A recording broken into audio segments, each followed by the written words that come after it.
Hi friends, இன்றைக்கி முருங்கைக்காய் பொரியல் எப்படி பண்ணுறோன்னு பார்க்கலாம். அதுக்கு முதல்ல முருங்கைக்காயை நல்லா கட் பண்ணிடலாம். கட் பண்ணிவிட்டு இதுக்கு தேவையான பொருள் தக்காளி, வெங்காயம், கருவேப்பிலை, எண்ணெய் ஊற்றி கடுகு, ஜீரகம் கொஞ்சம் போட்டுக்கிட்டு அது பொரிஞ்சக்கப்புறம் வெங்காயம், பெரிய வெங்காயம் ஒன்று எடுத்திருக்கேன். அதை கட் பண்ணி போட்டு கருவேப்பிலை போட்டு நல்லா வணக்கிக்கலாம். அப்புறம் மஞ்சத்தூள், அப்புறம் காரத்துக்கு ஏற்ற மிளகாத்தூள், அப்புறம் உப்பு அதையும் போட்டு நல்லா வணக்கிக்கலாம்.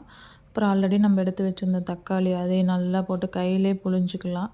அதையும் கொஞ்சம் நல்லா மசிச்சு வர வரைக்கும் வணக்கிட்டு அதுக்கப்புறம் முருங்கைக்காய் கட் பண்ணது கழுவி அதில் போட்டுடலாம். நல்லா போட்டு நல்லா மிக்ஸ் பண்ணி கொடுத்துருங்க. சரியாக மிக்ஸ் ஆகாது. நல்லா மிக்ஸ் பண்ணி கொடுத்தக்கப்புறம் தேவையான அளவு தண்ணி ஊற்றி வேக வச்சிடலாம்.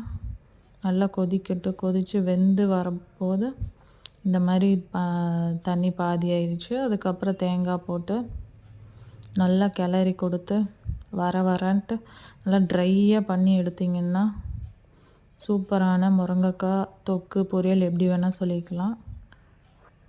நன்றி.